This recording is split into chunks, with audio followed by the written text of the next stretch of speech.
Till one moment changed everything. The charity gala was the most glamorous event of the year. Crystal chandeliers, champagne glasses clinking, women draped in designer gowns, men in $1,000 suits, all gathered inside a billionaire's mansion to celebrate wealth and generosity. Nobody noticed the tiny 3-year-old girl sitting quietly in the corner near the kitchen entrance. Shoes worn through at the toe, hair in 2 uneven pigtails, clutching a small stuffed rabbit like it was the only safe thing in the world. She wasn't supposed to be there. The staff had been told, no children tonight. But fate apparently didn't get the memo. Because when the evening's most embarrassing crisis unfolded, the kind that froze every expert, every adult, every billionaire in that room, it was her tiny voice that broke the silence. And nobody laughed after that. Hey, welcome back everyone. If this is your first time here, pull up a chair because you are not going to. Where are you watching from tonight? I love seeing all the different places you beautiful people come from, as we tell stories here that will genuinely stop your heart. Stay until the very end of this one. I promise you, the final moment, it will wreck you. In the best possible way. Alright, let's begin. She was never supposed to be in that room. But sometimes the most important people arrive exactly where they aren't wanted. The Hargrove Charity Gala happened every year in the last week of May, inside the estate of billionaire industrialist Richard Hargrove, a man so wealthy that the flower arrangements at his parties cost more than most people's rent. The mansion sat on 12 acres in the hills above the city, lit up like a jewel from every direction. Valets in white gloves. A string quartet playing near the fountain. Waiters gliding silently between guests with silver trays of food that had French names nobody could pronounce. It was the kind of event where people came not just to donate money, but to be seen donating money. There's a difference. Inside, the grand ballroom hummed with laughter and expensive perfume. Tables were dressed in white linen and gold centerpieces. A small stage stood at the far end, prepared for the evening's entertainment. A celebrated pianist named Marcus Vane, who had performed for presidents and kings. Everything was perfect, except for one small problem hiding near the kitchen. Her name was Lily, 3 years old. Dark eyes like 2 pieces of coal that somehow still managed to catch the light. A second-hand blue dress her mother had ironed 3 times that morning to get right. And that stuffed rabbit, Mr. Buttons she called him, pressed firmly against her chest like a shield. Her mother, Elena, was one of the estate's cleaning staff. Single mother. 6 years working for the Hargrove household. Quiet, efficient, never caused a problem. Tonight, the babysitter had cancelled at the last minute. A fever, a phone call, a desperate situation. And Elena had no choice but to bring Lily with her. She'd hidden Lily in the small break room just behind the catering kitchen, with a juice box and 3 crackers and strict instructions. Don't move. Don't make a sound. Mama will be back soon. Lily had nodded with the seriousness only a 3-year-old can manufacture. Eyebrows furrowed, chin firm, like she was accepting a military mission. She lasted about 45 minutes. Not because she was naughty. Well, Lily wasn't a naughty child. She was just curious. The kind of curious that makes small humans follow butterflies into traffic and open every door in every hallway just to see what's behind it. What was behind the door at the end of the hallway? Ballroom. Lily stood at the edge of the doorway, barefoot. She'd left her shoes beside the juice box and stared at the enormous, glittering room with her mouth slightly open. She had never seen anything like it. The lights, the music, the way the women's dresses moved when they walked, like water rippling. She watched a man in a tall suit laugh loudly, his head thrown back, and she tilted her head, studying him with the quiet intensity of a scientist observing something unusual. Mr. Buttons dangled from her left hand. Nobody noticed her. Not yet. Have you ever walked into a room where you felt completely invisible? Like the world just kept moving and you were standing still, watching it all from the outside? That was Lily, standing at the edge of a world that had no place for her. Too small to be seen. Too quiet to be heard. But here's the thing about quiet children with big eyes. They notice everything. And Lily had already noticed something that every single adult in that glittering, expensive room had completely missed. When the crisis hit, every expert in that room panicked. Not one of them had the answer. But Lily was already walking toward the stage. Started with a sound. Not music, the wrong kind of sound. A sudden, sharp clatter from the direction of the stage, followed by a collective gasp from the guests nearest the front. Marcus Vane, the celebrated pianist, had collapsed. Not dramatically, not like in the movies.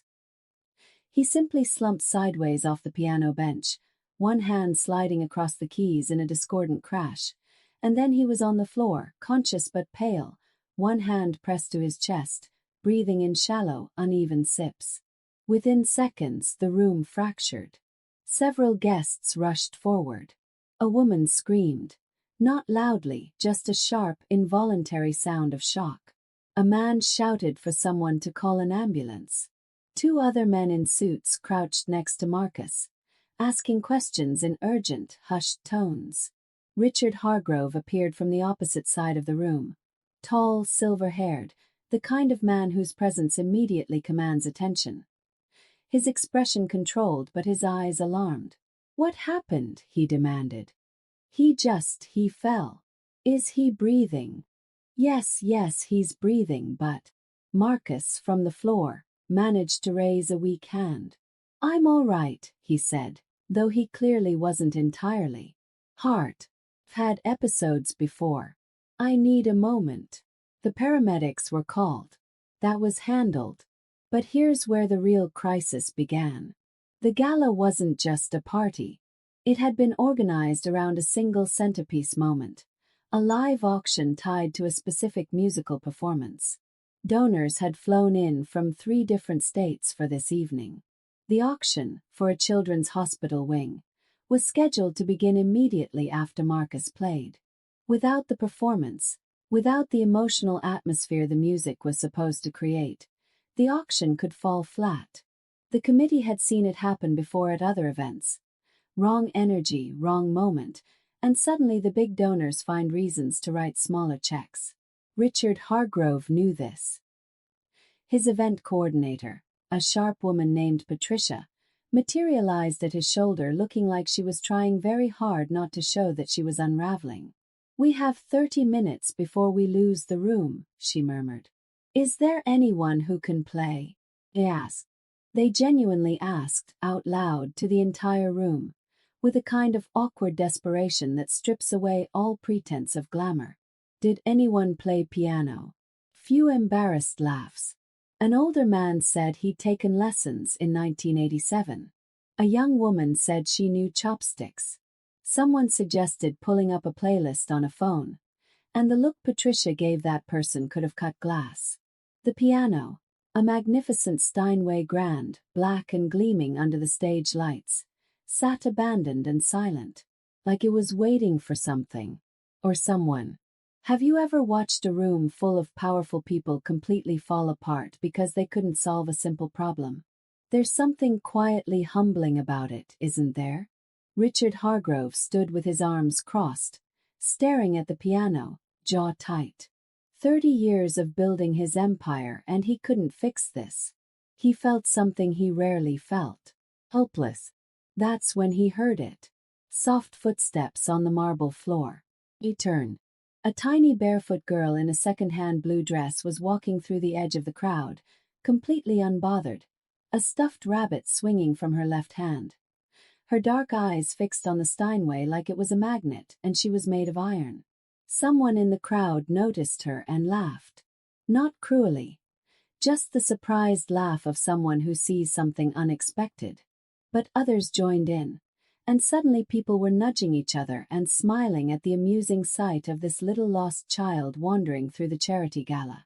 Whose child is that? Is she heading toward the piano? Oh, this is adorable. Someone get her back to her mother. A man in a suit moved to intercept her. Hey, sweetheart. But Lily just walked around him. Not defiantly. Just focus. The way toddlers are when they want something and the concept of obstacles hasn't fully registered yet. She reached the steps of the stage. She looked up at the piano. Then she looked back at the crowd. All those faces, all those expensive clothes, all those amused smiles, and she didn't flinch. She climbed the steps. What she did next silenced the entire room.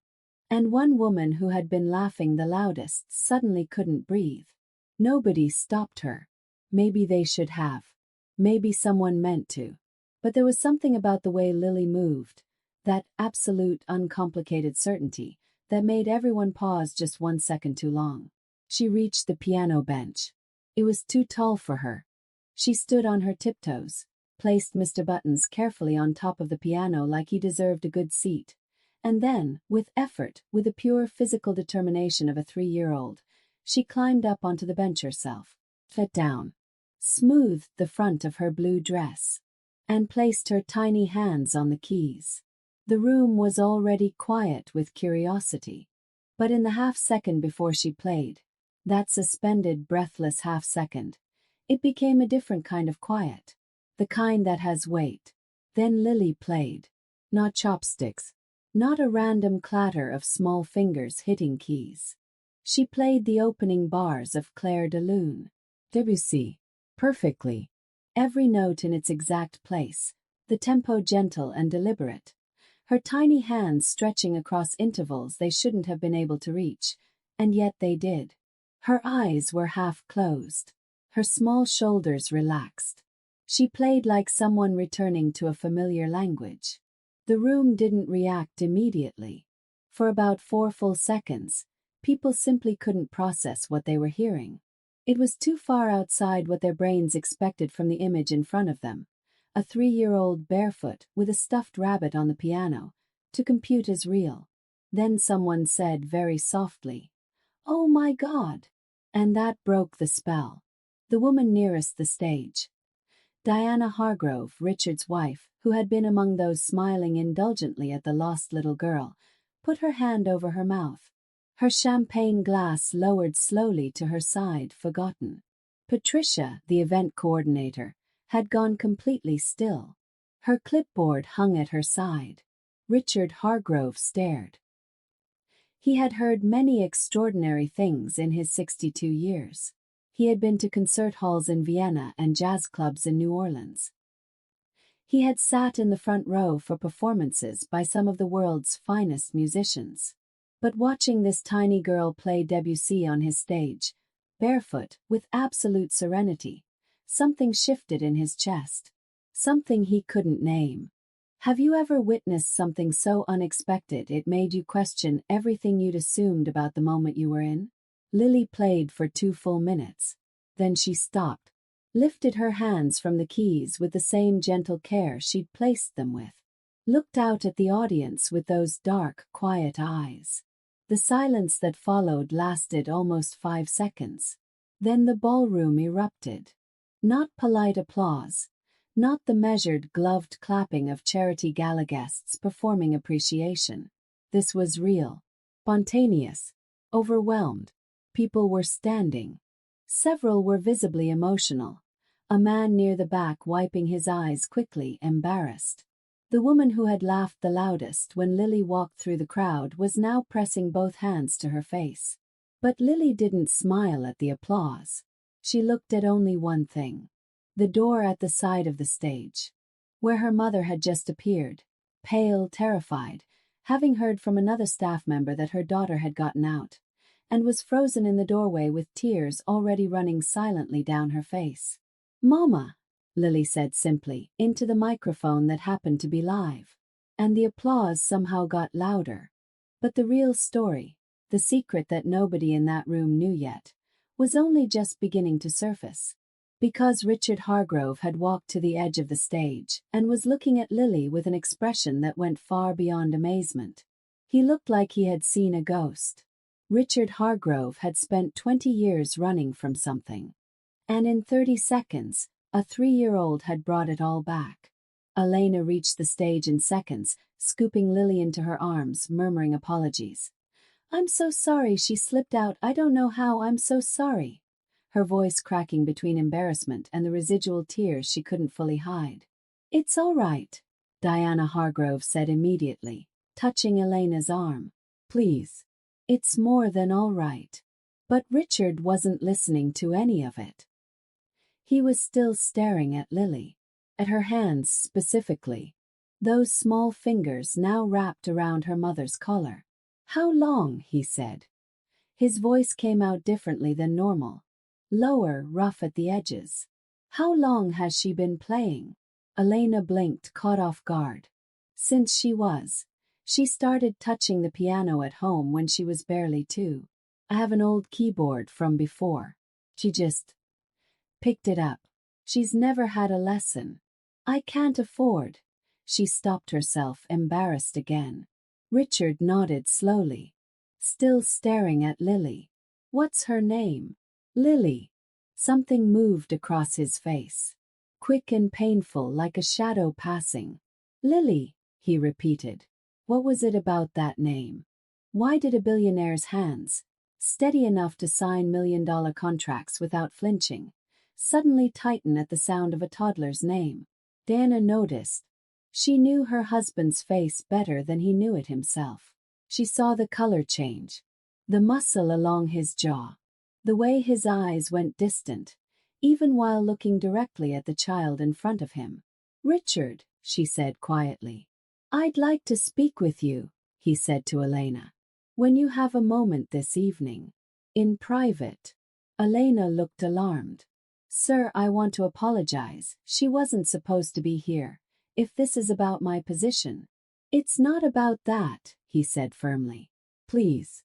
Just find me before you leave tonight." He walked away before Elena could respond. He went directly to his private study on the second floor, closed the door, and stood at the window overlooking the gardens for a long moment. Then he went to the bookshelf, third shelf from the bottom, behind a row of economics textbooks that hadn't been opened in years. He pulled out a small wooden box. Inside was a photograph. Color faded, the edges soft from being handled too many times. A young woman, early 20s, dark-eyed, laughing at something outside the frame, sitting at a piano, playing Clair de Lune. Richard sat down heavily in the leather chair. He hadn't looked at this photograph in over 15 years. He had made himself stop. He had built walls and filled them with work and success and the forward momentum of a man who refused to look back. But tonight, a 3-year-old girl with her mother's dark eyes had walked barefoot across his ballroom and played the exact piece of music that he had first heard in a small apartment 23 years ago. And he couldn't pretend anymore. Have you ever had the past find you, no matter how far you ran from it? Have you ever realized that some things simply refuse to stay buried? Downstairs, the gala had resumed. The auction, driven by an atmosphere now genuinely electric with emotion, was exceeding every projection. Donors who had planned to give modest amounts were raising their paddles for numbers that made Patricia grip her clipboard with both hands. All because of a barefoot 3-year-old and a song. But in the study, Richard Hargrove sat alone with a photograph and the wreckage of a question he had never fully let himself ask. Was it possible? Was she his? When Elena finally walked into that study, she had no idea she was walking into a conversation that would tear her world apart, and then put it back together in a completely different shape. Elena found him at 10:30, after the gala had wound down and most of the guests had gone. She knocked softly on the study door, Lily asleep on her shoulder, worn out from the excitement, Mr. Buttons tucked under her chin, her breathing the slow, steady rhythm of a completely unbothered child. "Come in," Richard said. Elena stepped inside, and her eyes moved quickly around the room, the kind of quick survey that people who work in wealthy homes develop as habit, cataloging the space without appearing to stare. She noticed the open wooden box on the desk. She noticed the photograph. Her breath caught. Richard watched her face. He watched the color leave it, slowly, like the tide going out. "You recognize her," he said. It wasn't really a question. Elena's arm tightened around Lily. That looks like Sophia Reyes, he said quietly. She worked here 23 years ago, before the estate was renovated, before I became who I am now. He paused. We were young. We were careless. And I was a coward. Silence. Elena slowly sat down in the chair across from him, Lily shifting slightly on her shoulder without waking. Sophia was my aunt, Elena whispered. The words landed like stones in still water. Richard closed his eyes briefly. She passed away, Elena continued, her voice careful and controlled in the way people speak about grief they've learned to carry without spilling. 4 years ago. She never told anyone who Lily's father was. I raised Lily after Sophia got sick. She asked me to. She made me promise. She looked down at the sleeping child on her shoulder, at those dark eyes now closed, that small face smooth and peaceful. She named her Lily because Sophia said it was the name of hope, that something good could grow anywhere, even in hard places. Elena's voice broke slightly on the last word. She steadied it. I didn't know about you. She never. I know, Richard said. I know she wouldn't have left. I told myself I was doing the right thing, giving her a clean start, not complicating her life. I was 26 and I was afraid, and I told myself a story that made the fear sound like sacrifice. He looked at his hands. I've told myself that story for 23 years. How long do we carry the stories we tell ourselves to justify our worst moments? And what happens when life forces us to finally put them down? Diana appeared in the doorway. She had known something was happening. She had followed her husband here, quietly, and had been listening. Now she stood with tears on her face and made no attempt to hide them. She looked at Lily. She looked at Richard. Then she walked in, sat beside her husband, and took his hand. What do we do now? She asked. Richard looked at Elena. Elena looked at Richard. And the sleeping child between them breathed slowly in and out, completely unaware that her small act of wandering through a doorway had just rearranged the universe. What Richard Hargrove did next surprised everyone, including the woman who had spent years protecting a secret she didn't even fully understand. 2 weeks later, Lily sat on the bench of the Grand Steinway, this time with a cushion placed beneath her so she could reach properly, with a kind-faced piano teacher named Mr. Okonkwo sitting beside her, guiding her small hands. She was still learning scales, still making small mistakes, still occasionally stopping to consult Mr. Buttons, who now had a permanent spot on top of the piano by unanimous household agreement. But when she played even just scales, people stopped what they were doing to listen. Richard stood in the doorway, watching. He had spent the 2 weeks since the gala doing things he couldn't have predicted. Talking to lawyers. Talking to Elena. Long, honest, difficult conversations that stripped away all pretense and left only the raw truth of a situation that had no clean resolution. Talking to Diana, who had shown him a grace he felt he hadn't earned. A DNA test had confirmed what the photograph and the music had already told him. Lily was his granddaughter, the biological daughter of Sophia Reyes, and a brief, long-buried history. Elena was not Lily's mother by blood. She was her cousin, raised as a guardian, the woman who had sat up through childhood fevers and learned how to make braids because Lily liked them, and kept a keyboard in a one-bedroom apartment because even when money was tight she could see that this child needed music the way other children needed air. Elena had given Lily everything Sophia couldn't. And Richard, standing in his mansion with its 12 acres and its chandeliers, had given her nothing. Not yet. He had offered money first, because money is what powerful men reach for when they're frightened of the size of what they actually owe. Elena had looked at the number he wrote on the piece of paper and said, quietly, I don't want your money, Mr. Hargrove. Lily has everything she needs. Stung. Was meant to. Then what? He asked. Elena looked at him for a long moment. She needs a grandfather, she said simply. If you can manage to be that. without making it about guilt or money or making up for time. Just a person who shows up, who remembers her birthday, who sits next to her at the piano and tells her she's wonderful. Oz, can you be that? He hadn't answered immediately. He had stood there with the weight of every year he'd lost sitting on his chest. Then, I'd like to try. And isn't that the most honest thing a person can offer? Not grand gestures, not money, just the terrifying, humble commitment to show up and try.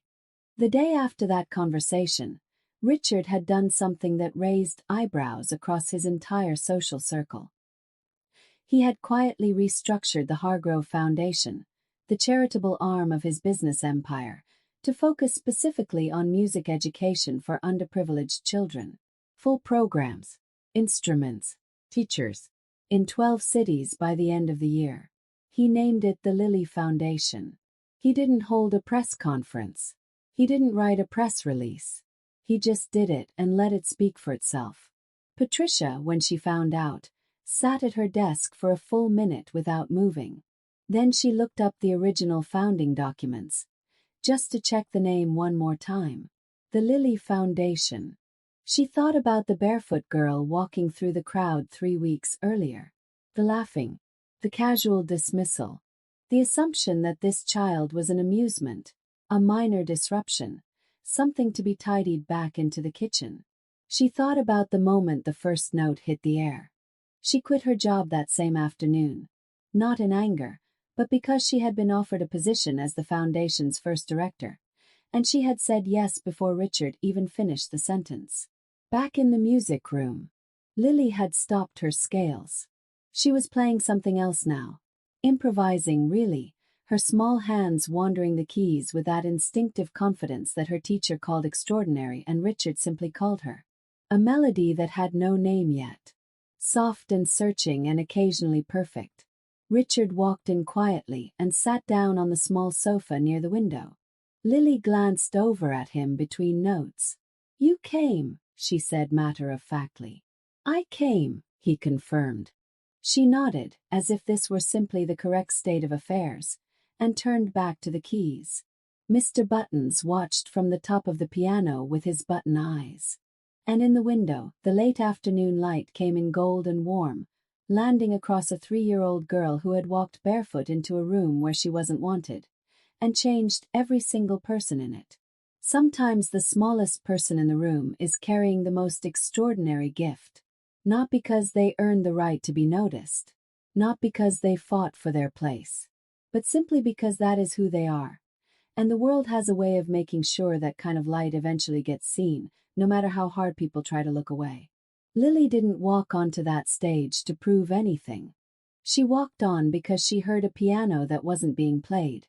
And she knew how to play it. That's all. And that was everything. Here is the question I want to leave you with today. How many extraordinary people have you walked past, overlooked, or underestimated, simply because of where they came from or how they arrived? If this story moved you even a little, hit that like button right now. It genuinely helps more people find stories like part hit you the hardest. I read every single here that are worth staying for. And watch the next one.